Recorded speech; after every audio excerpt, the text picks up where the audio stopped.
Oh, hey, Kate. We Yes. have to do our 200th review, and it needs to be on a special film. Why? Just because, I mean, it has to be something that not many critics have reviewed, but is still like, awesome. Okay, you got any ideas? Yeah, I do. Oh boy. Um, uh, the sequel to the original, to Dawn of the Dead, aka Zombie 14. No. This is the one that No, says it no, gets the series back on track. I don't like the zombie movies. You know that. Okay, Pick something I would not mind watching. Okay. This is good Irish exploitation film. Werewolf lesbians in a Nazi prison. Oh, no way. No. Werewolves don't exist. No one will be offended. No. I don't watch those movies. Uh, This is going to be tough if these are what you're giving me. the aliens meet the killer. What? It's the iconic creature, aliens, and the iconic killer, the killer. Oh, God. Justin. Stop. Keep going. Okay, sorry. You got to come up with something a little bit better than those. Okay. Just two more. Okay.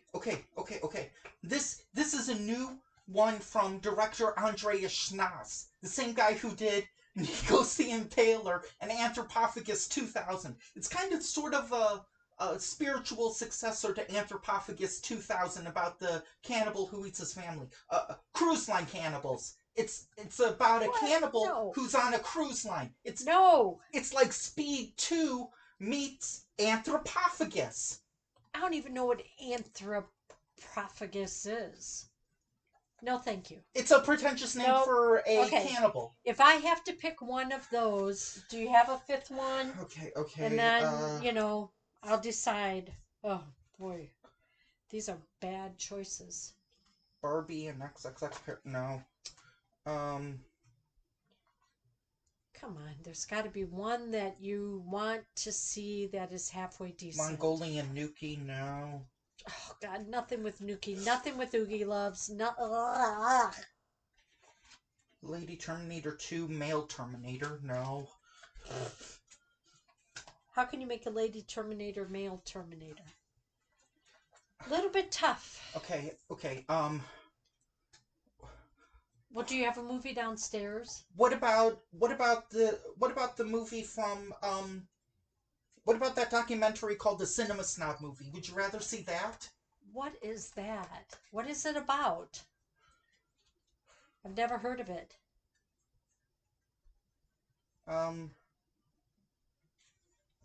How about after this theme song, we review it? I guess. Wow. Fourth wall.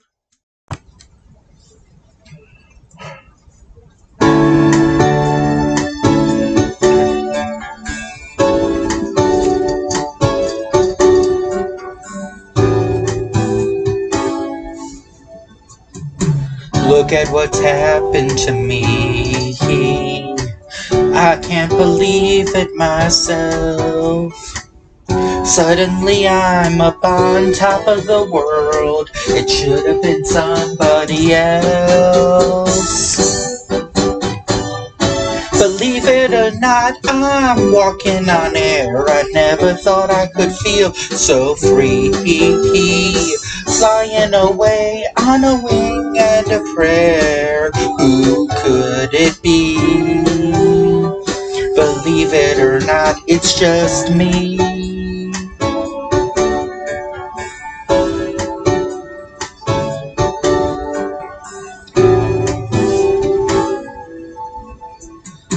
Just like the light of a new day, it hit me from out of the blue, breaking me out of the spell I was in, making all of my wishes come true. not, I'm walking on air. I never thought I could feel so free. Flying away on a wing and a prayer. Who could it be? Believe it or not, it's just me. This is too good to be true. Look at me, falling for you.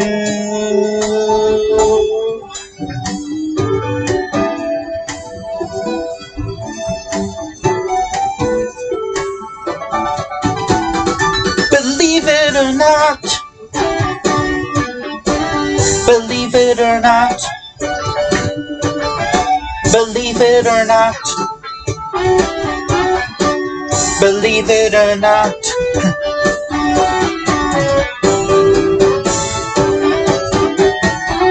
Believe it or not, I'm walking on air. I never thought I could feel so free. Flying away on a wing and a prayer. Who could it be? Believe it or not, it's just believe it or not, I'm walking on air. I never thought I could feel so free. Flying away on a wing and a prayer. Who could it be? Believe it or not, it's just believe it or not, I'm walking on air. I never thought I could feel so free. Flying away on a wing and a prayer. Who could it be? Believe it or not, it's just me.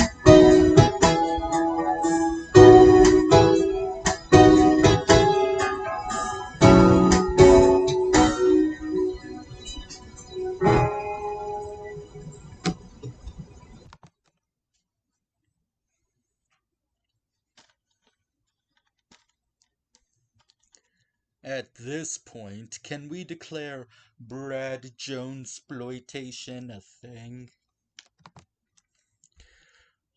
We've already got Sadistic Bitch, Freak Out, Cheap, Midnight Heat, Game Boys, Kickassia, Suburban Nights to Boldly Flee, Hooker with a Heart of Gold, Paranoia, The Human Spider, Kung Tai Ted, The Big Box, 80s Dan, Ninja, The Mission Force, The Reviewers, DVDR Hell, Brad Tries, The Top the Fourth Wall, The Movie, Disco, Lloyd the Animated Series, Jesus Bro, Midnight Screenings, Me and Mrs. Jones, Brad Ruins Rob's Day, and The Bruno Mattei Show. I didn't know Brad Jones was more popular than Morgan Freeman, Samuel L. Jackson, and Bruce Willis for putting their names onto DVDs to hopefully boost their sales. Does this mean adding Brad Jones to a movie automatically gives it higher praise and more critical success? There's a lot of underrated movies that could have used it. You know, like Brad Jones' Saban's Power Rangers, Brad Jones' Oogie Loves, Brad Jones' Ladies Terminator, or of course, Brad Jones' Nuki. Now, you may think, as a cinema snob, that my favorite Brad Jones review is, of course, his original Burial Ground Nights of Terror.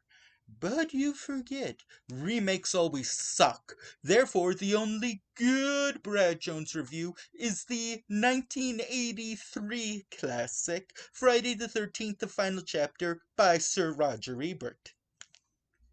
It also starred my favorite actor to play the role of the cinema snob, Bobby Moynihan. And now, let's see what those two people I guess I've seen online before, let's see what they think about the Cinema Snob movie. Now, as for me, if I want a good Brad Jones movie, then I will stick to a good Brad Jones movies. Movies like the Cinema Snobs, Nudies, Rudies, and Crudies, thank you very much. The end. Hey everyone, welcome to our 200th review. Voila.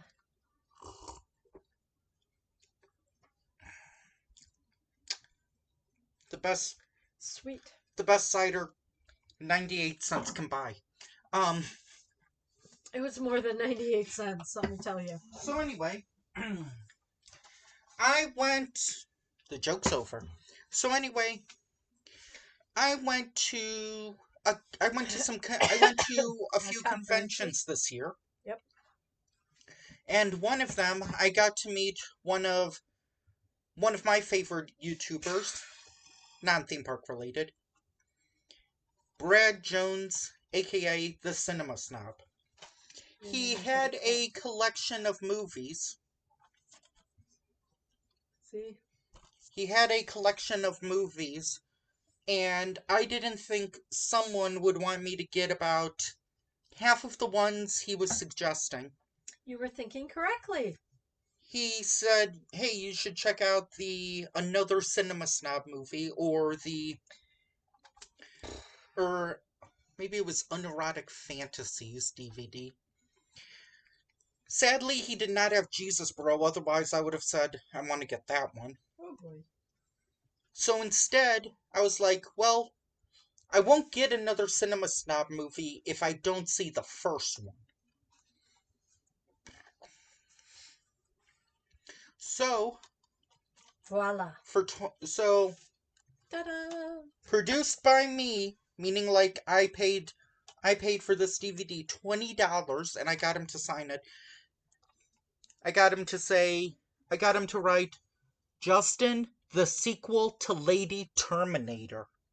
Which I don't. Yeah, I guess. Because People are. I went through. I made a lot of suggestions like Laura's Hotter, and Stop. that was the only one I was gonna say.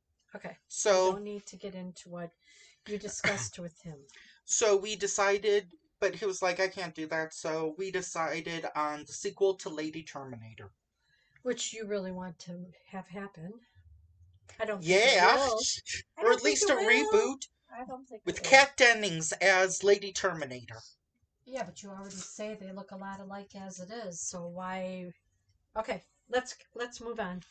So anyway, let's review this movie. The movie starts with Craig Golightly,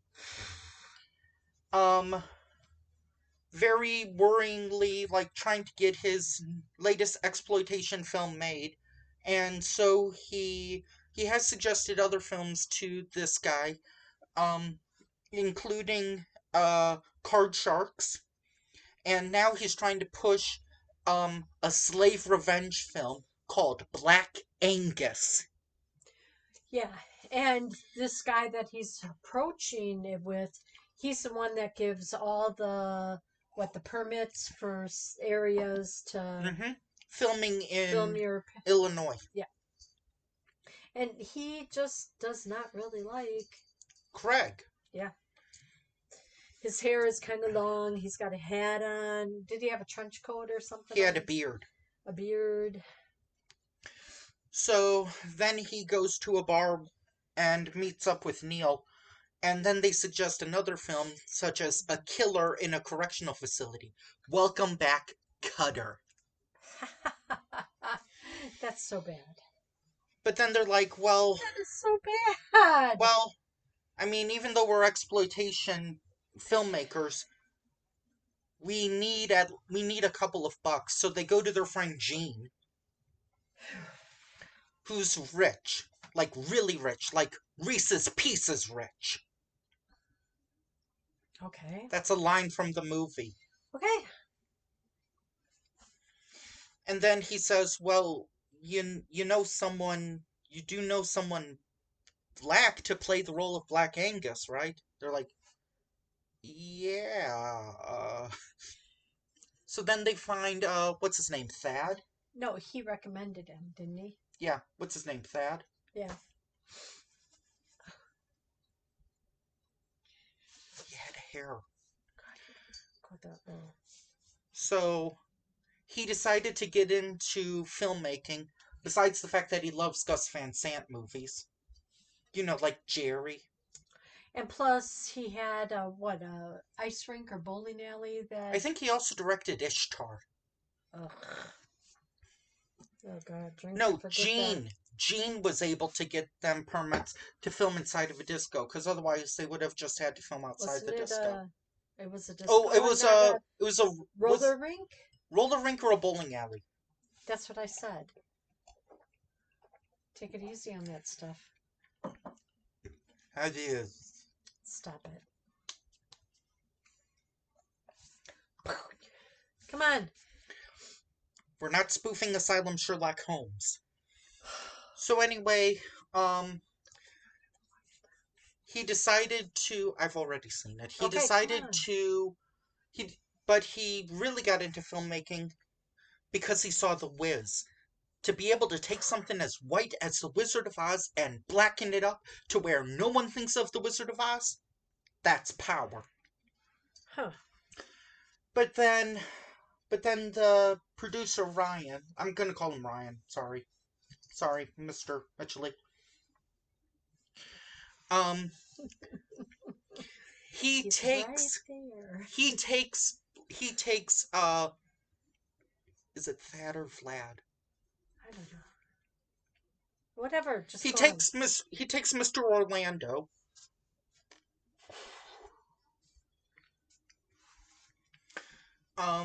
And to like get him a part in like some play of Othello or something, or Black Beauty. Yeah, something like that. The horse is white. It's a reverse race movie. I go. So he finally decides, okay, the only way I'm going to be able to do this is to get in good with the guy who's in charge of permits. So he decides to shave, get rid of his Long hair. Jay and Silent Bob clothing, and decides to put on a pretentious suit and start talking as the cinema snob. Roger Ebert, 80s and 90s Roger Ebert. Rookie of the Year Roger Ebert. Cop and a Half Roger Ebert. Whatever, go on. So then he goes to the club and he, just like me, he gets a fine bottle of Googie Love's sparkling cider.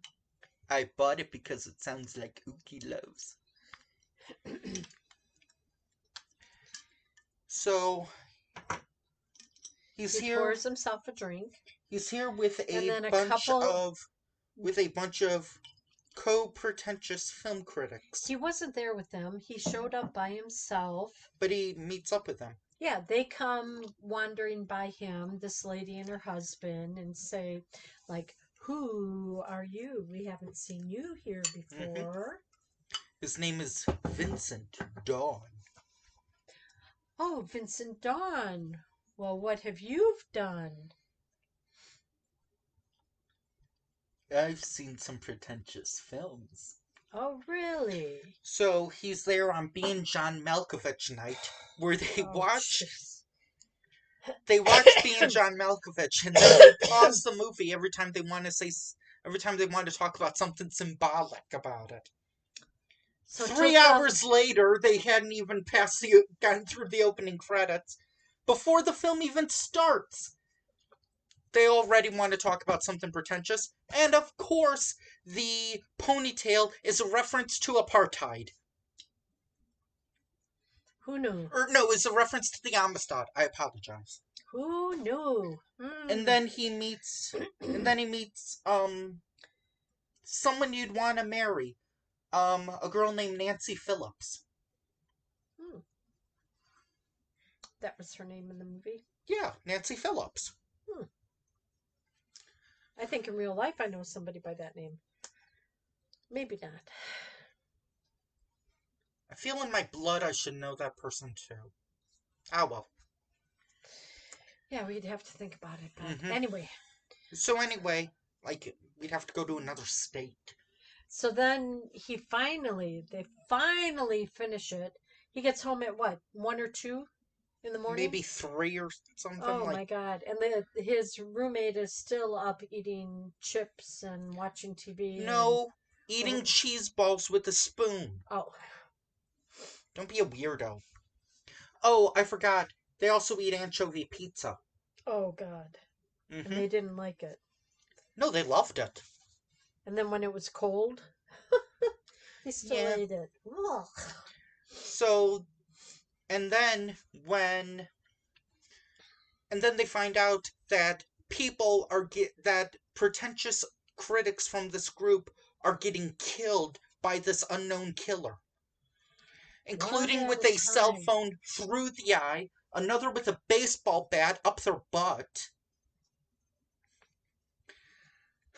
and then another one, what's another one, like a garden rake shoved down their throat or something? It was, yeah, very odd. It was like, holy, Cow. holy cow! Jesus Louise! Jeez Louise, not jeez. I was gonna Oh say my Jesus Christ. gosh. So anyway, then it's his turn to pick out a movie. Right, because the newbie picks out a movie. So you kind of jumped ahead. These killings took place, Throughout the movie. well, yeah, but after they would get together, they would meet and they would review. And then the guy head of the group would like call them and say, "We have to have a special meeting. You've got to come." And then that's when they would learn who who was taken care of. Who was killed. So anyway, he decides to pick the movie Sallow or 120 Days of Sodom. And he basically says the murder in the movie is meant to imply Symbolic or whatever it is. symbolically, or wait, no, the oh wait, yeah, the ripping out of tongues is not meant to imply grossness or disgust. It is meant to imply that we eat such bad food, we might as well have our tongues ripped out because we do not need our taste buds. That's a And little then off the part, the rocker. and then the part where You're gonna say it, aren't you? I'm trying my hardest, where, and then and then in one of the final scenes, Oh boy. the pool of feces, that is meant to imply that we eat nothing but processed trash, that we might as well eat gross toilet Oh come on. because Yuck. Ugh. Yuck. because that is no healthier or grosser than what we are putting into our bodies. Okay, wrap it up. Nancy Phillips calls Vincent out on his bogusness, saying like, Vincent Dawn, one of Bruno Mattei's lesser popular pseudonyms. And then they bond over their love of Caligula. I wonder what kind of, who would love Caligula, or who would put Caligula's, like, their main movie, like, the one they're obsessed with the most, and... Or the worst watched? No, they love this movie. Like, what kind of person would love Caligula? And what kind of person would be so obsessed with Bruno Mattei that he would pick that name for a pseudonym? I don't know. Sounds like a snobby guy to me. Maybe. So anyway, then there's another killer, or then there's another The same murder, killer. or there's another murder. However, because Nancy and Craig/Vincent have essentially been hanging out all night, they both provide alibis for each other. Mm-hmm. Then, what is the next movie? Well, they show up and there's only 4 of them now. Yeah. Well, 5 because she comes in.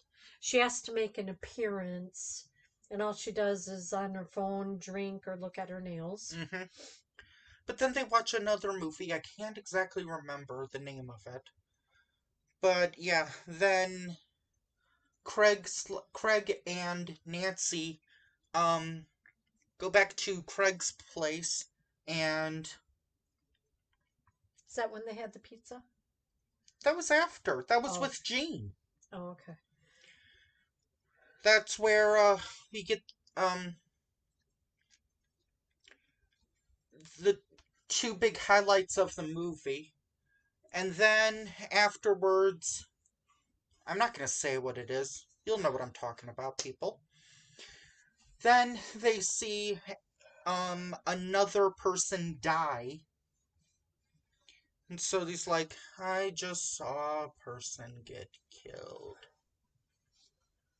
Cookie?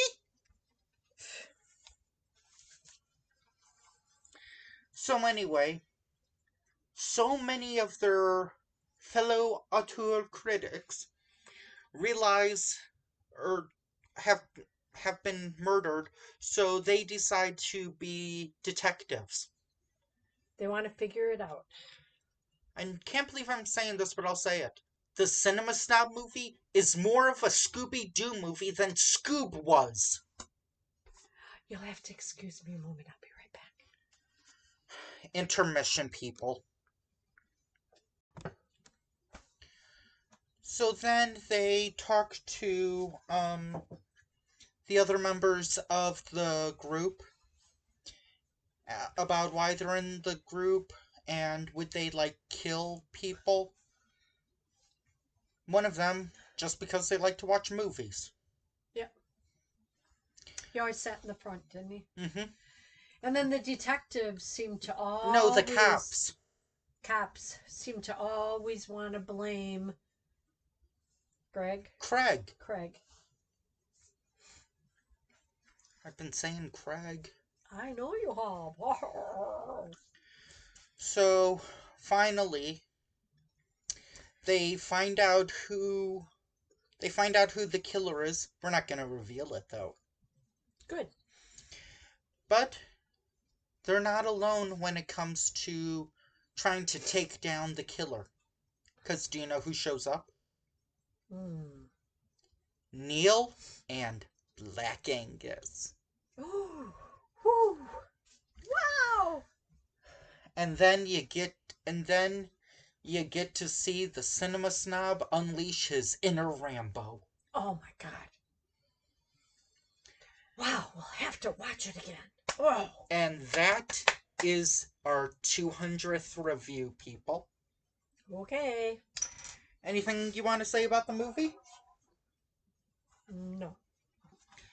One thing I want to say about the movie is, and it's not necessarily with the film, it's with the special features, personally.